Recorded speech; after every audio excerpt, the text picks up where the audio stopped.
Assalamualaikum warahmatullahi wabarakatuh. Saya Sandi Aulia dari Program Studi Manajemen Dakwah Fakultas Usuluddin Adab dan Dakwah. Di sini saya akan mereview jurnal yang berisikan tentang manajemen. Maslow Hierarchy of Needs. Di sini akan membahas tentang hierarki kebutuhan Maslow.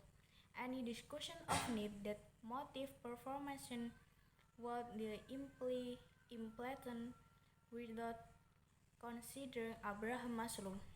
Jika berbicara tentang motif, tidak akan lengkap jika tidak membicarakan tentang motif Abraham Maslow. Maslow was in psychology who based on this early research with primate monkey, observation operated and discussion with implemented in organization theory that human needs are aggregate hierarchy. Maslow ini adalah seorang psikologi yang mana penelitian pertamanya itu mengarah kepada monyet. Dan observasinya, penelitian dan diskusinya itu mengarah kepada manusia, bahwa kebutuhan manusia itu harus terpenuhi sebelum kebutuhan yang lainnya dapat terpenuhi. Maslow went on to problem 5 basic types of human needs. Number 1, physiological and survival needs. Number 2, safety and security needs. Number 3, social needs. Number 4, ego and system. Number 5, self-actualization. Pada paragraf ini menjelaskan bahwa Maslow mengusulkan 5 tips kebutuhan dasar hidup manusia, yaitu yang pertama psikologi dan kelangsungan hidup, yang kedua yaitu keamanan dan keselamatan, yang ketiga yaitu kebutuhan sosial, yang keempat yaitu ego dan harga diri, yang kelima yaitu aktualisasi diri. Portrait all in anti-war demonstration is set held of this sick. Where would you place that on Maslow hierarchy of needs? Jadi, pada gambar 14.5 ini menjelaskan tentang aksi demonstrasi oleh warga yang menanyakan tentang bagaimana penerapan dari teori hierarki Maslow. Illustration Maslow people the hierarchy of needs. According to his theory, people did direct their attention to satisfying their lower order needs. Pada ilustrasi gambar 14.6 ini menjelaskan tentang tingkatan-tingkatan cara hierarki Maslow atau tentang kegiatan. Illustration Maslow proposed hierarchy of needs. According to his theory, people with direct their attention to satisfying that lower order need. Dalam ilustrasi nomor 14.6 ini menjelaskan tentang tingkatan-tingkatan dari teori hierarki kebutuhan Maslow, yaitu yang mana manusia itu lebih mengutamakan tentang kebutuhan tingkat rendah daripada kebutuhan yang tingkat tinggi, yaitu lebih memuaskan ego daripada kebutuhannya yang lebih utama. An overriding principle in this theory is that a person's attention, direction, and energy intensity will focus on style living, the first level need that is now culturally sensitive. Dalam paragraf ini menjelaskan tentang prinsip utama dalam teori ini, yaitu mengarah kepada perhatian dan energi. Jadi seorang akan terfokus kepada kebutuhan yang tingkat rendah ini saat belum terpuaskan apa yang diinginkan oleh seseorang itu. Itu adalah prinsip utama dari teori Maslow. The implication of Maslow theory for organization behavior are as most conceptual as they are present. Pada paragraf ini menjelaskan tentang implikasi teori Maslow, yaitu terhadap perilaku organisasi yang bersifat konseptual dan praktis. Teori ini berpendapat bahwa untuk memaksimalkan suatu karyawan, sang pemberi kerja itu harus menuntun karyawannya itu untuk meninggikan tentang hierarki. Maslow's theory is still popular among practicing manager. Dalam paragraf ini menjelaskan tentang bahwa teori Maslow ini masih terkenal di kalangan manajerial, tetapi dalam peneliti perilaku organisasi, teori Maslow ini masih kurang menarik perhatian mereka karena penelitian mereka ini tidak mendukung tentang gagasan hierarki Maslow. Alderfer's hierarchy theory. Clayton Alderfer's observation that very few observed that been made to this Maslow full theory. Dalam paragraf ini, bahwa Clayton Alderfer ini mengamati sangat sedikit upaya yang dilakukan untuk menguji tentang teori Maslow secara lengkap. Kebanyakan hanya dalam pengumpulan bukti, yaitu dukungan parsial saja. Jadi dalam paragraf ini menjelaskan bahwa kurangnya menguji coba teori Maslow lebih dalam lagi. The hierarchy model addresses the some need of this individual in Maslow work. Pada gambar 14.7 ini menjelaskan tentang model dari hierarchy yang seperti modelnya teori Maslow, yaitu tentang satu eksistensi needs, yaitu mencangkup tentang kebutuhan psikologis dan keamanan material, sama seperti teori Maslow. Yang kedua yaitu related needs, yaitu tentang kebutuhan keterhubungan mencakup semua kebutuhan sosial. Dan yang ketiga yaitu ground needs, yang artinya kebutuhan pertumbuhan meliputi kebutuhan harga diri dan aktualisasi. Di sini hierarchy meringkas dari teori Maslow 5 tadi menjadi 3.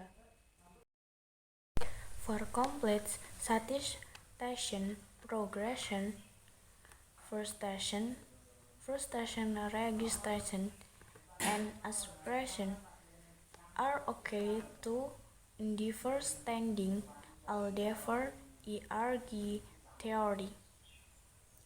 Dalam hal ini menjelaskan tentang bahwa cara untuk memahami teori Alderfer yaitu dengan 4 cara.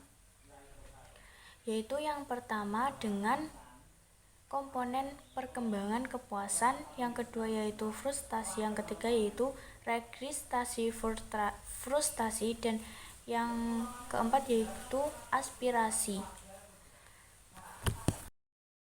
Alderfer model is potentially more useful than Maslow in that it doesn't treat false motivational categories.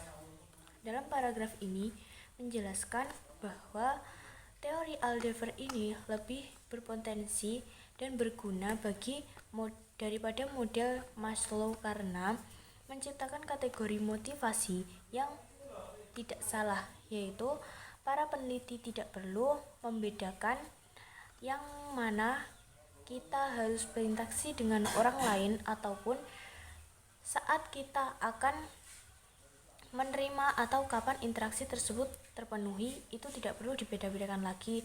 Dalam teori Aldebaran ini lebih memudahkan peneliti daripada teori Maslow. Next, Herbrig Motivation Heiger Theory. Clearly one of the most influential motivation theory abroad. Dalam paragraf ini membicarakan tentang teori motivator keberhasilan, yaitu Herbrig, yang mana Herbrig ini adalah seorang pemotivator pada tahun 50-an dan 60-an. Pada teori motivasi keberhasilan Herbrig ini adalah teori yang menyempurnakan lebih lanjut dari teori Maslow. Jadi teori ini adalah penyempurna dari teori Maslow, yaitu berpendapat bahwa 2 rangkaian kebutuhan bukan 5 rangkaian kebutuhan. Jika Maslow tadi ada 5 rangkaian kebutuhan, jika dalam Herbrig ini ada 2 teori kebutuhan. Dalam 2 teori Herbrig ini, yang pertama adalah motivator, yaitu komponen utama yaitu adalah pemotivator berkaitan dengan pekerjaan yang kita lakukan. Dan yang kedua yaitu hierarchies, yaitu seperti keberhasilan terhubung dengan lingkungan kerja yang didasarkan pada kebutuhan besarnya manusia. Itu adalah kedua teori dari Herbrig. Motivator factor influence our long-term need to pursue physiological growth, mood like Maslow themes, and self-actualization needs. Dalam paragraf ini menjelaskan bahwa faktor kebutuhan jangka panjang kita mengejar pertumbuhan psikologi, seperti halnya kebutuhan harga diri dan aktualisasi diri seperti yang telah dijelaskan dalam teori Maslow. Dalam teori ini Herbrig menganggap bahwa faktor-faktor tersebut sebagai pemuas untuk mencerminkan kemampuan mereka dalam memberikan pengalaman yang memuaskan. The unique feature of Herbrig theory is that job conditions that prefer the distance fashion do not cause selectivation. Pada paragraf ini menjelaskan bahwa teori milik Herbrig ini memiliki keunikan, yaitu kondisi gejala itu mencegah ketidakpuasan untuk menimbulkan kepuasan. Seperti halnya suatu karyawan yang tidak puas dengan gaji yang rendah. Itu dikarenakan ketidakpuasan ini berada pada skala yang berbeda dalam pandangannya. Keberhasilan dapat menimbulkan ketidakpuasan jika tidak tersedia dalam jumlah yang cukup. Jadi dia tidak merasa cukup dengan gajinya segitu, karena itu dia merasa gajinya itu kurang. This Herbrig suggests a two-step process for manager employee motivation and satisfaction. First, manager shoulders the Heiger factors. Dalam paragraf ini, intinya yaitu menjelaskan tentang teori Herbrig telah memberikan kontribusi jangka panjang terhadap para peneliti organisasi dan para praktik manajerial. Jadi, para peneliti organisasi dan praktik manajerial lebih suka menggunakan teori Herbrig ini karena dirasa teori ini lebih mudah dipahami dan mudah untuk diaplikasikan. Next, sleep demotivation theory. One more implication of Herbrig motivator Herr-Hegren theory is the somewhat contributive ideal that managers should focus more on motivation than on hygiene. Dalam paragraf ini, yaitu selanjutnya tentang teori penutupan nasib sendiri. Dari teori ini menjelaskan tentang motivator dan higien, yaitu Hamburg bergagasan bahwa itu agak berlawanan dalam intuisi bahwa manajer harus lebih fokus pada motivator dibandingkan higienitas. Dalam kontribusi motivator dapat memberikan hasil yang lebih baik untuk menjawab pertanyaan yang lain. Kita harus mengkajinya jenis motivasi.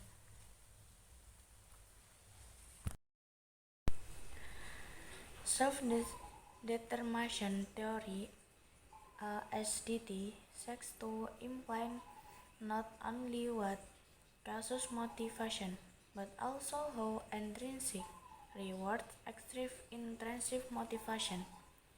Dalam paragraf ini menjelaskan tentang tidak hanya apa yang menyebabkan motivasi pada teori SDT ini, tetapi juga bagaimana imbalan intrinsik mempengaruhi motivasi intrinsik tersebut.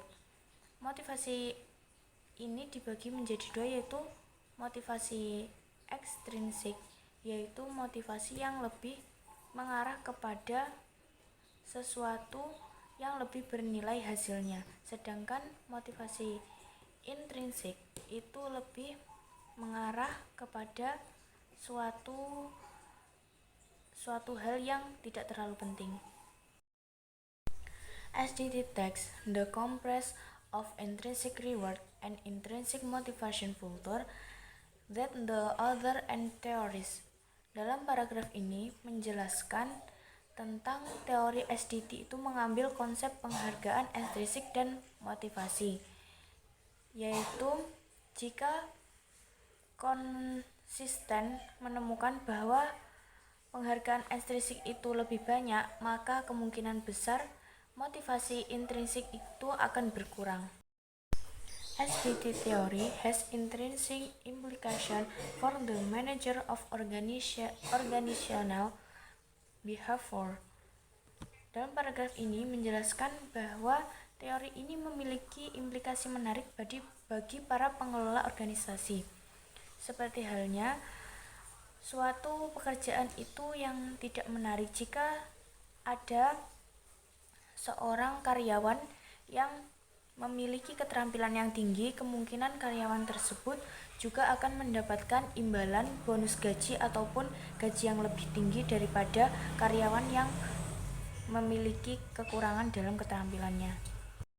You may have noticed that content theory are somewhat quiz about what determines intensive of motivation.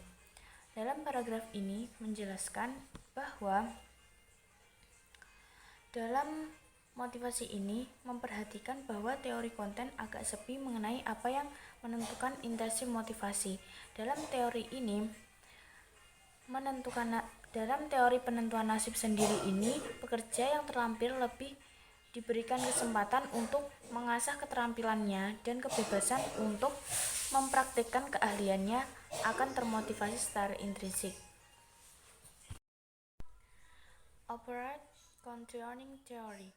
Operant conditioning theory is the impulse of the motivation theory. Yang selanjutnya yaitu teori pengkondisian operan, yaitu teori yang memotivasi yang paling sederhana, yaitu adalah teori pengkondisian operan ini. Pada dasarnya menyatakan bahwa orang itu akan melakukan hal-hal yang mendapatkan imbalan dan menghindari melakukan hal-hal yang mendapatkan hukuman. Jadi teori yang paling sederhana.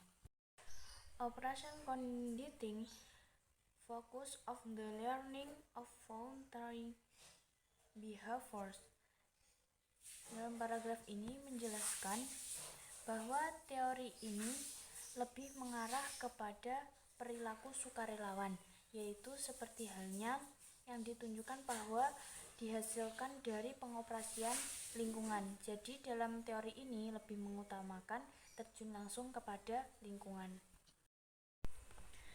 The basic operation model according operation condition theory.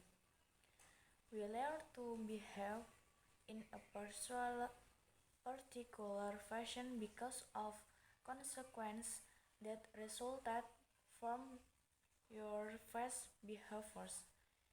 Jadi, dalam model operasi dasarnya, yaitu berdasarkan teori pengkondisian operan ini, kita belajar berperilaku dengan cara menentu karena konsekuen yang diakibatkan oleh perilaku di masa lalu. Pada pembelajaran ini melibatkan 3 langkah yang berbeda seperti yang sudah ada pada jurnal tersebut. There was to make and respond more like to record. Dalam hal ini menjelaskan ada 3 cara untuk membuat respon lebih memungkinkan terulang, yaitu yang pertama adalah positive response, yaitu penguatan yang positif. Dan yang kedua adalah negative response, yaitu penguatan negatif. Dan yang ketiga adalah evident learning, adalah pembelajaran making a response more like you. According to information theories, manager can encourage employees to respond a behavior if they provide a desirable consequence or reward after an behavior of performance. Dalam paragraf ini menjelaskan tentang membuat respon yang lebih memungkinkan, yaitu menurut penguatan ini, seorang manajer dapat mendorong karyawan untuk mengulang sesuatu perilakunya tadi jika mereka memberikan konsekuen atau imbalan yang diinginkan seperti perilaku tersebut. Yang pertama itu di sini ada penguatan positif. Penguatan positif itu adalah konsekuen yang ingin memenuhi kebutuhan aktif atau menghilangkan hambatan dalam penentuan kebutuhannya. Another vehicle for making a desired response more likely to be reported in known as negative information. Yang selanjutnya ini yaitu menjelaskan tentang penguatan negatif, yaitu suatu perilaku yang menyebabkan yang tidak diinginkan itu kembali. Jadi dalam penguatan negatif ini kita dapat melakukan suatu yang tidak diinginkan kembali. Jadi kita harus menghindari penyebab dari perilaku kita yang tidak diinginkan pada masa yang sebelumnya.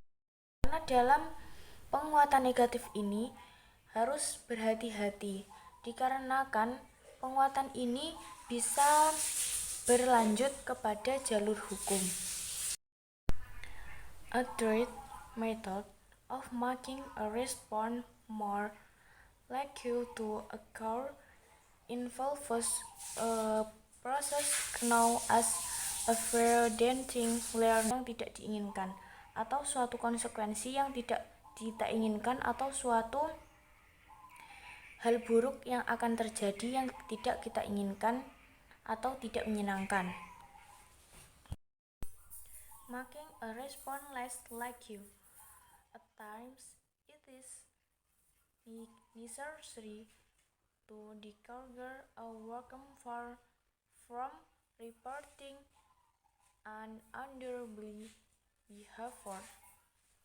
Di sini menjelaskan tentang cara memperkecil kemungkinan respon, yaitu seorang manajer itu perlu mencegah suatu pekerjanya itu untuk tidak melakukan perilaku yang tidak diinginkan kembali seperti kemarin-kemarin, yaitu bisa dilakukan dengan cara memberikan hukum atau konsekuensi pada permasalahan tersebut atau pada kesalahan yang mungkin bisa diselesaikan hanya dengan hukuman saja. Note that managers have another alternative known as not reformation is when they prefer no consequence at all following a work response.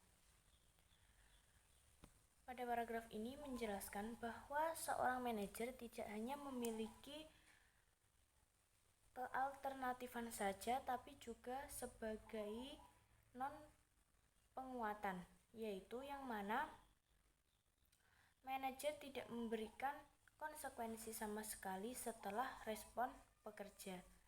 Tidak ada penguatan pada akhir pengulangan kemudian terulangnya respon tersebut.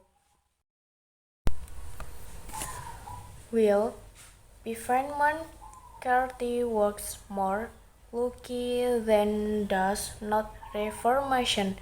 It has some potential undesirable side events.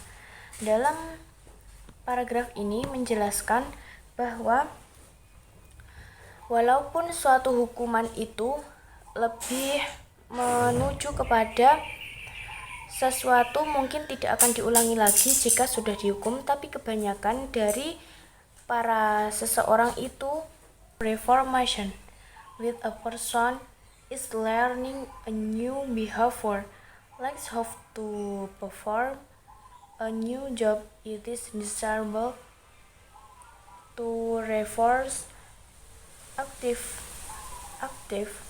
behaviors every time there demonstrate that is can shopping. Dalam paragraf ini menjelaskan jadwal penguatan, yaitu jika seorang datang mempelajari suatu perilaku, maka harapan orang tersebut yaitu dapat melakukan pekerjaan baru yang mana untuk memperkuat perilaku yang lebih efektif lagi. Jadi jika seorang itu belajar dengan perilaku yang baru, dia berharap untuk menjadi seorang yang memiliki perilaku yang efektif. If behaviors cannot and shall not be reinforced every time there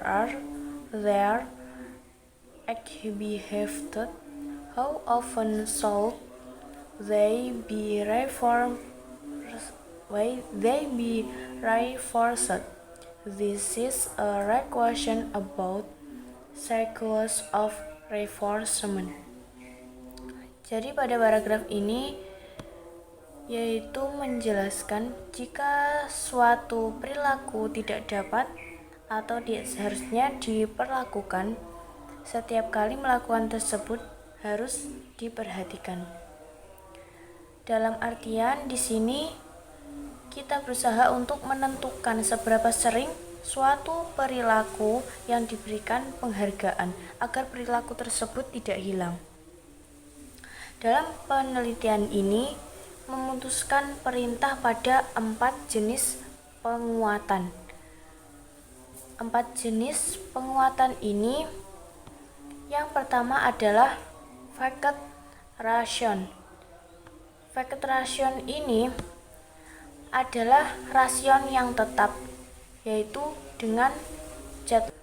Yang kedua yaitu adalah variable ration. Variable ration ini adalah rasio variabel, yaitu tata cara beberapa kali, terkadang perilaku ke-10 diperkuat terkadang perilaku pertama, tetapi rata-rata setiap respon kelima ini diperkuat. Yang selanjutnya yaitu fixed interval. Fixed interval ini adalah interval tetap. Interval tetap ini adalah jadwal interval tetap dalam 1 jam. Misalnya seorang supervisor mengunjungi tempat kerja para karyawan dan memperlakukan karyawan yang diinginkan yang dilihatnya. Dia kembali pada jam yang sama dan datang di jam yang sama pula. Dan yang terakhir adalah variable interval. Variable interval ini adalah jangka waktu yang lebih pendek daripada rata-rata atau terkadang lebih lama. Which step of reform schedule is best in general? Constitution reform is best while employees are learning their job or new skills. Pada paragraf ini menjelaskan bahwa jenis penguatan ini yang lebih utama adalah penguatan yang pertama itu adalah penguatan berkelanjutan, dan setelah itu penguatan yang lebih utama itu adalah penguatan rasio variabel yang lebih unggul. Equity theory supports you have worked for a company for several years. Your masukan dari orang lain. Teori ini berkaitan dengan reaksi masyarakat terhadap hasil mereka ataupun hasil yang mereka terima dari pertukaran sosial. The basic equity model. The fundamental premise of equity theory is that we continue minor the drag to which our work effort must fire. Dalam mana lingkungan kerja adil dalam suatu perusahaan, dalam menentukan tingkat keadilan, kami mempertimbangkan 2 faktor. Dalam hal ini, masukan adalah faktor apapun yang sambungan kepada organisasi yang kita rasa mempunyai nilai relevan dalam suatu organisasi tadi. Outcomes are anything we perceive a getting back from the organization in exchange for our impulse. Dalam paragraf ini menjelaskan tentang hasil, bahwa hasil itu adalah suatu anggapan sebagai imbalan dari apa yang kita lakukan pada organisasi, diterima sepadan dengan masukan apa yang kita berikan. Berarti kita puas dengan hasil yang kita masukkan tadi. Sedangkan jika hasilnya tidak sepadan dan masukannya pun juga tidak berkaitan, maka kita merasa tidak puas dengan hasilnya. The condition can result from this comparison. Dalam hal ini menjelaskan ada 3 kondisi yang dapat dihasilkan dari perbandingan rasio tadi. Yang pertama yaitu adalah keadilan aktualitas, yang kedua yaitu ketidakadilan yang berlebihan, dan yang ketiga yaitu adalah ketidakadilan yang dihargai. Equity theory has a lot to say about basic human tendencies. Dalam paragraf ini menjelaskan tentang kecenderungan seorang manusia. Motivasi ini lebih membandingkan situasi diri kita sendiri dengan orang lain yang sangat kuat.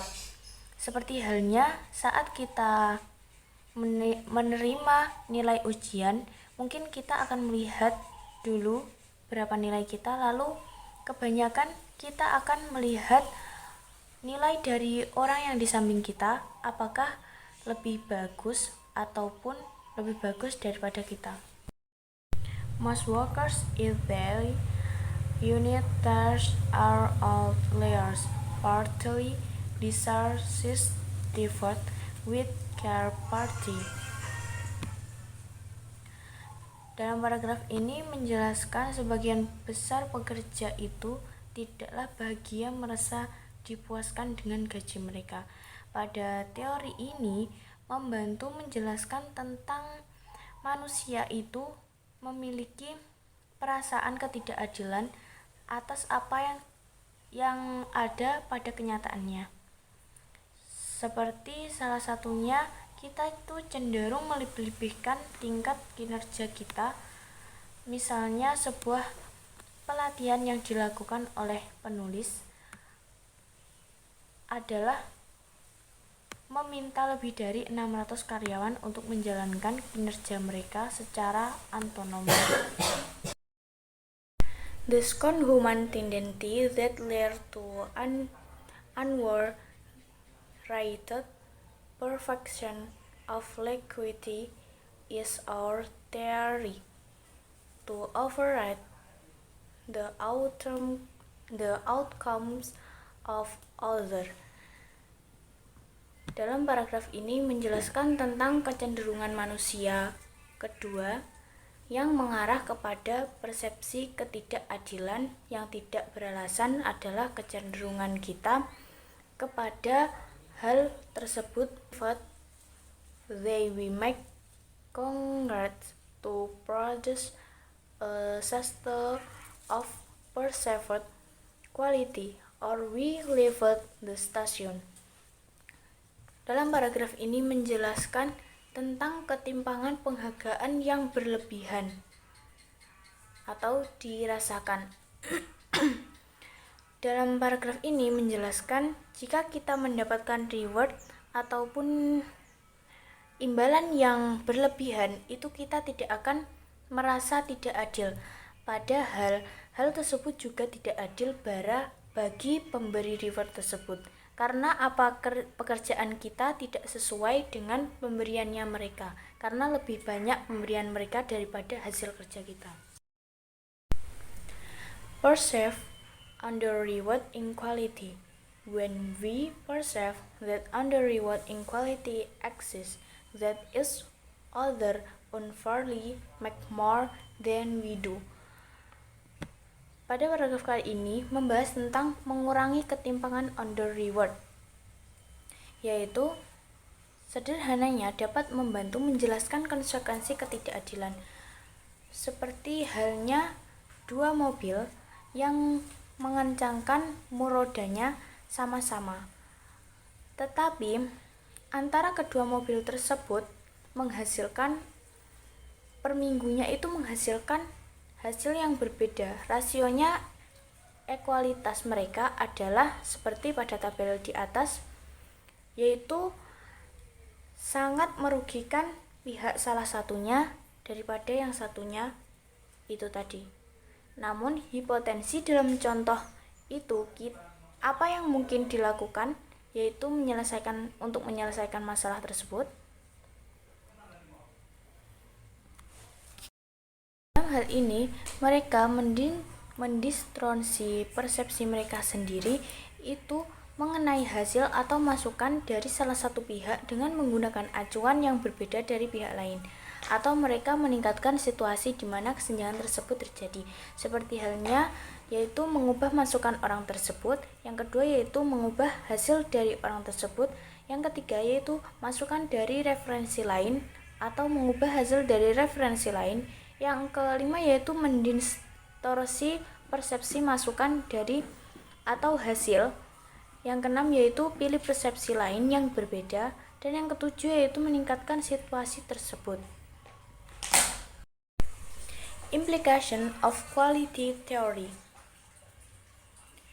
Equality theory is without us and its complications are clear. In the vast majority of cases, employees experience or perceive on the reward from better of theory have difficult, specific, observed performance goals or objectivities. Dalam model penerapan sasaran dasar ini menjelaskan tentang tujuan teori. Tujuan teori ini menyatakan bahwa orang akan bekerja lebih baik jika mereka memiliki tujuan atau sasaran kinerja yang sulit. Jadi seorang itu akan berkinerja atau memberikan kerja yang bagus jika seorang tersebut memiliki sasaran ataupun tujuan atau yang kinerja yang sulit, spesifik, dan dapat diterima oleh dirinya. The school basic premise it is difficult goals result in better performance that assign goals. Dalam hal ini, premise besar kedua adalah mencapai tujuan menghasilkan kinerja yang bagus itu adalah memiliki tujuan yang sulit.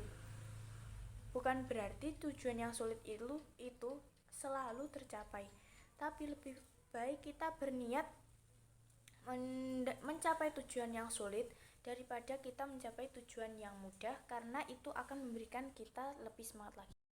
Other premise is goal theory is that specific goals are better than value goals.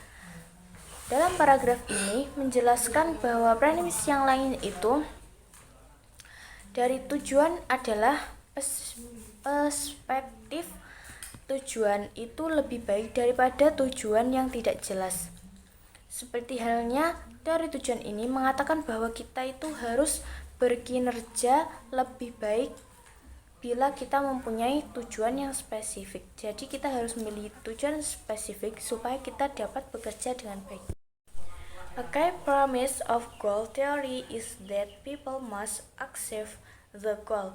Usually, we set our own goals. Dalam paragraf ini menjelaskan tentang premis utama teori tujuan, bahwa manusia harus melakukan penerimaan. Dalam hal ini, biasanya kita menentukan tujuan kita in education to accepting its goal. Commitment is the dagger to which we dedicate ourselves to achieving a goal. Dalam paragraf ini menjelaskan tentang teori tujuan itu